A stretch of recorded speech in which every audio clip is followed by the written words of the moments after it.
Welcome to Illicit Liaisons, where each week we talk about the good, the bad, and the naughty of romance fiction. I'm Jenna Hart, your host. I am a romance author and an avid romance reader, and I'm the owner of swoonworthyhea.com, an online community where people who love to read romance can come and hang out and talk about their favorite books, their favorite tropes, their favorite authors, and all that kind of fun stuff.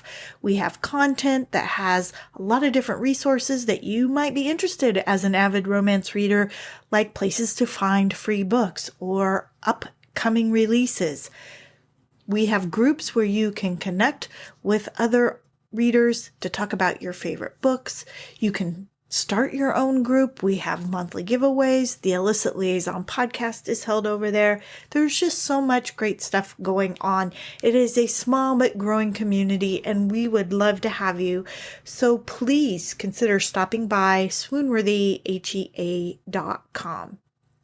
Now I have a really fun show for you today. I have interviewed author Lisa Becker, and I really enjoyed chatting with her. One of the things that I've really missed during this pandemic has been getting out into the world and hanging out with my tribe of readers and writers. I just always have a blast going to book festivals and other sorts of events and conferences, and I really miss that. This is the next best thing, being able to interview them for the Illicit Liaison podcast. I also am starting another podcast called Write with Heart, which is focused on people who want to write romance. And I would still much rather see them in person, be able to go have a coffee and sit and chat with them.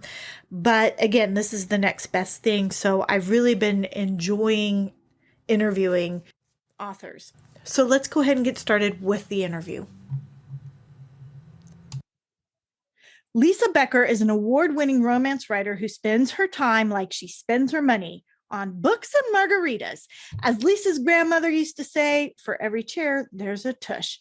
Lisa is now happily married to a wonderful man she met online and lives in Manhattan Beach, California, with him and their 2 daughters. So if it happened to her, there's hope for anyone. Lisa, I want to thank you so much for being with me today on the show. Thank you so much for having me. I'm really excited. I'm a little bit jealous that you live in Manhattan Beach. I don't know that I've ever been to Manhattan Beach, but I grew up in Northern California, so I know of it. But I would love to live somewhere that was warm all the time and I could just sit on a lanai and write. We do feel pretty grateful every day that we live in Southern California, where we have mostly good weather a good deal of the time. We live about 1.5 miles or so from the ocean. So we're able to get down there and kind of see the water and the palm trees whenever we want, and very grateful for that. I love it. I'm jealous. You are a romance writer, but a lot of romance authors I know about really got interested in romance by reading it. So I'm really curious, were you a fan of romance fiction before you started writing it? And what sort of authors or books were you reading that inspired you to become a romance author? I've always been a reader, and I've always been a lover of romance and happily ever afters. So it kind of became a natural for me to decide to write romance when I decided to give writing a try. They always say the advice to writers is to write what you know.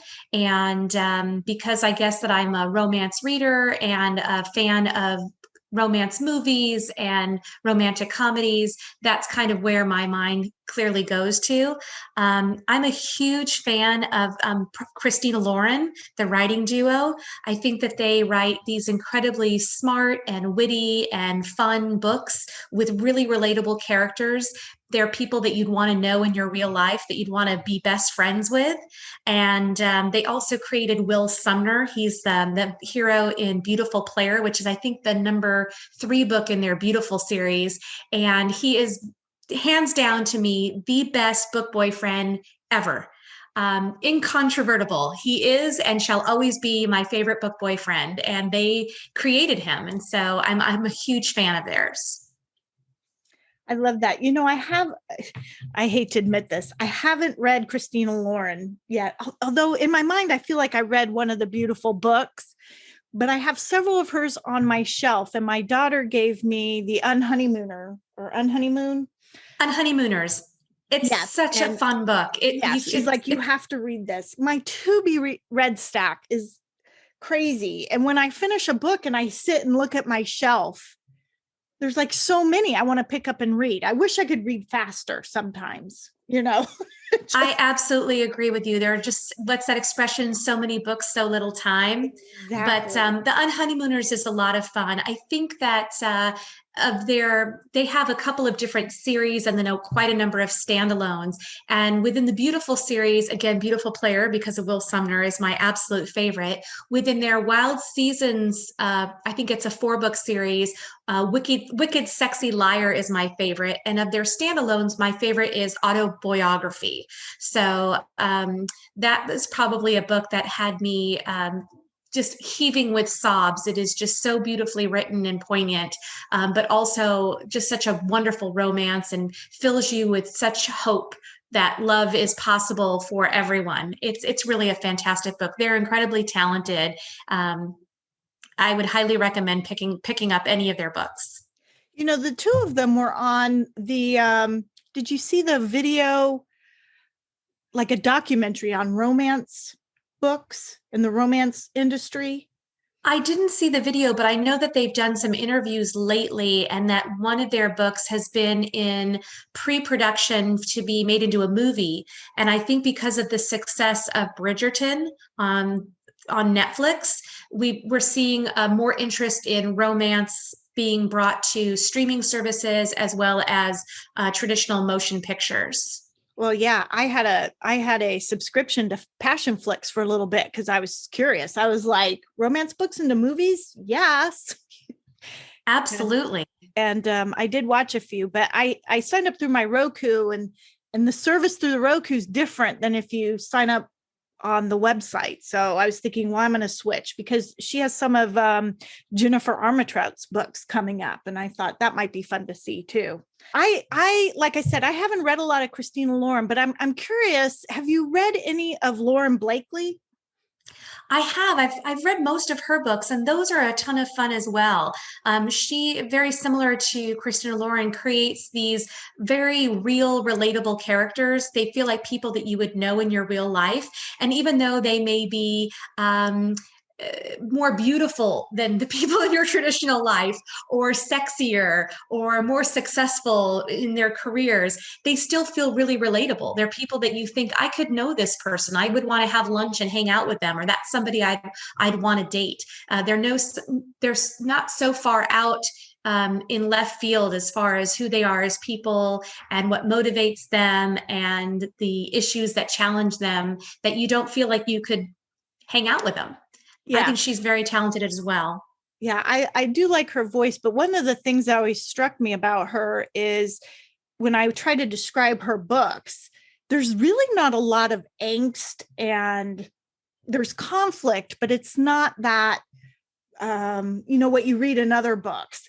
It's just, it seems like a regular romance. So it seems like it would be boring, but I'm trying to tell people it's not. You really get invested in and interested in these people, and the men, they might have a little bit of cockiness to them, but they are the nicest guys ever, you know. I agree with you. And sometimes, I think different readers have different preferences, and then readers also just have different moods. And sometimes you want something that's got a lot of angst and churning that's making your stomach turn over and over. And other times you're looking for something light and fun where there's going to be a happily ever after. You're not going to be torn apart or sobbing with tears to get there. And that's okay too. And that's what makes the romance genre so wonderful, is that there really is something out there for everyone. If you like dark and twisted, you can find it. And if you like clean door or a clean romance, open door, um, fun, that's available as well. There's really something available for everyone. It's based on your preference and your mood.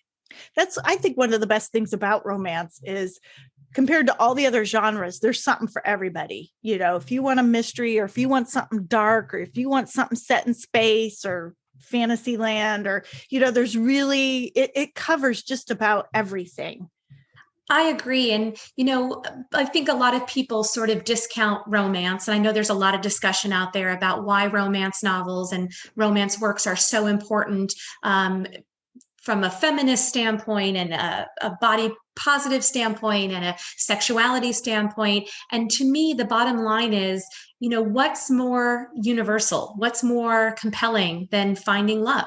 And in any form, whether that's familial love or romantic love, that's really one of the essential things that we need as humans. And so I think romance novels are incredibly important. I agree with that. You have said that better than I have. But we actually did an episode where we talked about the stigma of romance, and I said the same thing. I'm like, it makes no sense that people think love is shallow and fluffy and unimportant when in the history of mankind, it's the one thing almost everybody strives to have. So I couldn't agree more. there you go. Well, tell me, what was the first book you wrote, or those first moments where you sat down and said, I'm going to write this story. And I'm curious if that particular book ever has seen the light of day, or if it was just sort of your testing book. I always remember as a little girl writing short stories and poems and told myself that I would write a book one day, but I really didn't know what that would be. And 20 years ago, I met my husband online when online dating was really in its infancy. In fact, the service that we used was free because I don't think that they had figured out yet how to monetize the concept. They were just trying to prove the idea that young professional single people would turn to the internet to find connection. And so after we had met and before we had kids, I started recalling funny experiences that I had with online dating and stories from friends and stories of traditional dating. And I started writing them down. And from there, this book emerged. And I put it on the shelf for a number of years while I had young kids and dealing with other issues with work, etc. But eventually I finished that novel. It's called Click, an Online Love Story. It's no longer available. It turned into a 3-part series, and the entire book is told in emails. So it is a modern epistolary novel. And it's about a woman who tries online dating. And it's all the kind of funny communications between her and her dates and her and her friends about those dates. And I took it off the market a couple of years ago for a number of reasons. One of them being that it just seemed a little outdated. We don't really communicate via email anymore. And so reading it became a little cumbersome for people. And so I kind of focused my time and energy on some of my more recent books, but that is the first book that I wrote. And it was such a fun way to express myself and share some of the funny stories that I had experienced or things that friends had told me. And then, of course, a lot of the stories are just pure imagination from all the imaginary friends in my head. It is funny how that works. I'm like, these people are yammering in my head.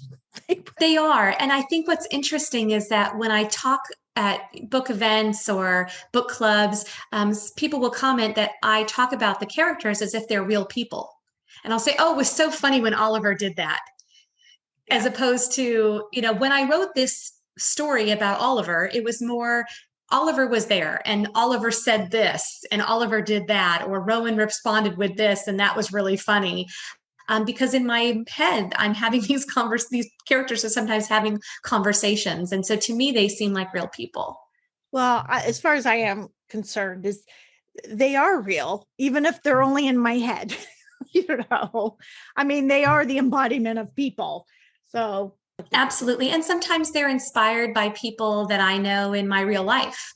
And so it's a matter of sort of trying to separate the two characters or the two people in my head of who the real person is and who the inspiration is. Yeah. Or has become. So your most recent release, if I'm right, is a box set of your Starfish series. Is that right? That's correct.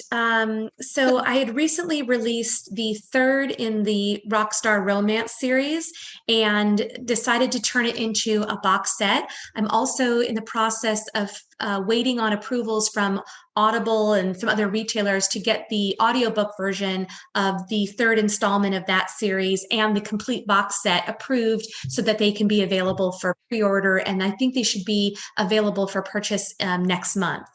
So that's one of the reasons behind putting together the box set, was making the audios available as a group. So tell us about the Starfish series. So I the was first kind of going through and I saw one had a rock star, and that's always popular. Yes. So the first one is called Starfish, a Rockstar Romance. It's about a young woman, a recent college or actually graduate school graduate, who thinks she's taking a 3-month internship to work on a technology account at a PR firm. And at the last minute, they assign her to go on tour with a rock band. And it's what happens when she falls in love with one of the musicians. And the book was somewhat inspired by my real life experience working at a public relations firm. Years ago, I think it was even before I met my husband, I had been working at a huge event. A client of mine was sponsoring a major event with MTV that included some professional athletes and performance by a very popular 90s rock band. And our client was a sponsor. And so our job was to sort of help them leverage that sponsorship through a bunch of different activities. And so we had set up a very cool themed kind of lounge for all the athletes and musicians to hang out in. And that's where I spent the bulk of my day. And nobody paid any attention to me. I could have been invisible or naked and no one would have noticed me. But I kind of thought back, what would have happened if somebody had taken a notice of me? What would have happened if I had struck up a conversation with one of these rock stars? And that's what inspired me to write this story. The reception to the story was so positive and very flatteringly so, that I decided to explore what happened to some of the other guys in the band. And so there are 2 novella spin-offs. The next one is Dear Future Self, which follows the former band lead singer. His name is Jace Connors. And he's sort of this arrogant, sort of preening rock star, loves the spotlight. And the story follows what happens when he returns home for a family emergency and is reconnected with his childhood best friend, and whether sparks between the two of them fly. And the third installment's called Jokes on You. And one of the most beloved characters from the series is the keyboardist, who's sort of a big practical joker. His name is Oliver. And it's what happens when he has a very epic one-night stand, is whether or not he can turn that little fling into a lasting relationship. So can he prove to this woman that he is no joke? And so that's the 3-part series. If you sign up for my newsletter on my website, I send you an interview with one of the other band members. You can kind of find out what happened to him after the band ended. There's one final member in the band who I just haven't been able to kind of figure out how to tell his story well. It may come out in the future, and it may not. It's funny how that happens. Sometimes the ideas for stories, especially if you are doing a series, it seems very obvious. And I've sold a couple of series where you have to know in advance what's going on. And sometimes it comes very quickly. And other times it's sort of like you said, it's like, this is a great person, but I don't know what to do with him. Absolutely. And I feel like with this particular character, he had some challenges with drug dependency.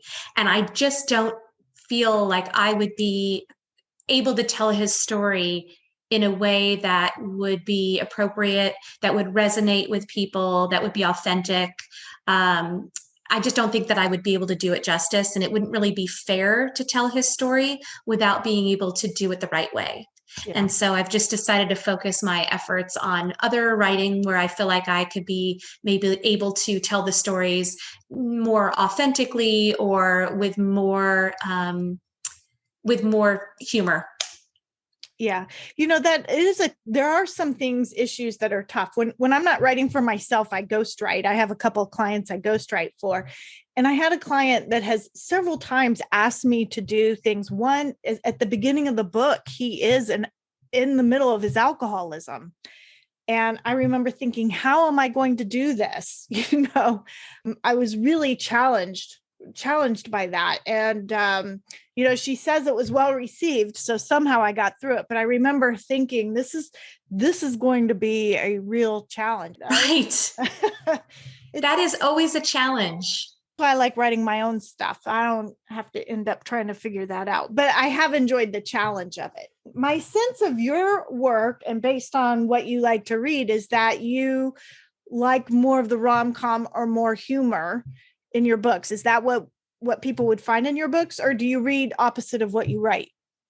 No, I think that that's very accurate. I try to write again, they say write what you know and what you experience and what you enjoy. And that's really what I've done is try to write books that I think I would enjoy reading and hope that they resonate with readers as well. So I've typically just written more for myself and what I like, and then hope that I find an audience.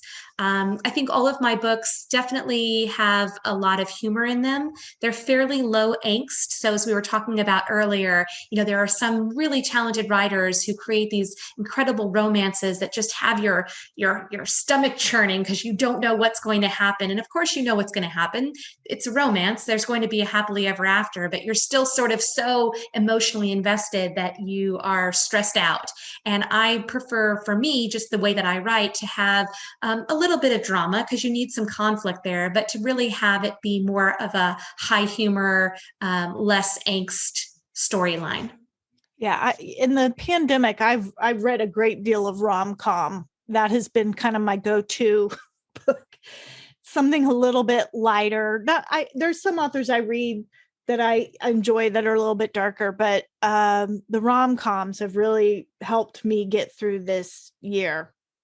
Yeah, it's been a tough year for everybody. And even if you've had it less difficult than other people, you know, whether you've maybe hadn't had to stress out about certain types of things, it's still been hard for everyone. We don't have to compete with one another about who's had it worse. We can all just say that, you know what, it's been a really tough year. Some people have had more challenges than others, but I don't think that anybody has come out of this unscathed in any way. We all deal with anxiety and stress in different ways, and everyone can just acknowledge that it's been difficult. And so I know for me, it's been hard to find joy in writing. So I've spent more of my time finding ways to enhance what I already have, which is why I've been working on some audiobook production. And then I've been doing a lot of reading and trying to find the joy there. Yeah. Yeah. And I'm one of those people that have actually I was already working at home. I've worked at home forever. And, my husband was able to come work from home. My kids have left home, but my daughter was in grad school, but she pretty much did virtual. My son is able to work virtual. So, except for a couple of family emergencies that I had to go see them, which made me nervous because, I didn't want to bring them anything and I didn't want to get anything. It's been pretty easy, but after a while, it just starts to weigh on you. And Right. and I have been anxious a lot lately, and it's been sort of like, why? It's, I have it pretty good, but I think it's just the culminate, just day after day, the worry, and it just Yeah. starts to weigh on you. So reading, especially rom-com, has been kind of a good way to like get out of that and have that and binge watching TV, obviously. So, um, Oh, yes. I've watched probably more television this year than I had in the last five combined, but it's been yeah, it's been great to be able to find entertainment and humor and great stories out there, whether it's through books or television. And it just reminds you that, you know, this year, where have people found joy? They found it in books and movies and music and art. And so let's celebrate artists. Let's recognize that contribution that artists do make to society. It's not just about math and science, which are incredibly important. And especially science right now, when we take a look at what's been happening globally, but also celebrate the artists because they brought joy and entertainment and levity and wonderful stories to us in a time when we've needed them. yeah. And the internet. I mean, where would we be without the internet? really. Right. Can you imagine having to endure a global pandemic 100 years ago? Yeah. Talk about feeling isolated. And Exactly. yeah. On a more positive note, I Yes, have a quick 6 questions that I ask when I'm talking to an author, and I'm going to go through them with you real quick if you're ready. absolutely. Who is your favorite author besides yourself? Ooh, I would say right now, again, it would have to be Christina Lauren. I really do have a girl crush on them. I would love to buy a BFF necklace from Claire's and shatter it into 3 pieces, Horcrux style, like Harry Potter, and beg them to wear the other 2 pieces. Like I just think that they are phenomenal. What is your favorite book besides your own? Ooh, my favorite book. Um, that's a tough question. There's just so many different genres and different categories of classic novels versus current novels versus romance novels. I'm not sure. It'd be like asking me to pick one of my favorite kids. I'm not sure that I could do that. Do you have a couple that always stand out, your go-to recommendations? I've recently, because I'm an independent author, I always try to recommend books by other independent authors that I'm a fan of. And so, 2 fantastic authors that I would recommend people check out. One is Sophie Sinclair, and the other, and she has a book series, the Coffee Girl series. And then I would also suggest checking out Chloe Lisa. She has 2 book series, but one that she's been focusing on more recently, the Bergman Brothers series. And they are just phenomenal books with about a group of siblings and sort of the different romance entanglements that they go through, and then also their familiar relationships. So I would suggest looking at books from those 2 authors. What is your favorite romance category, as in contemporary, historical, YA?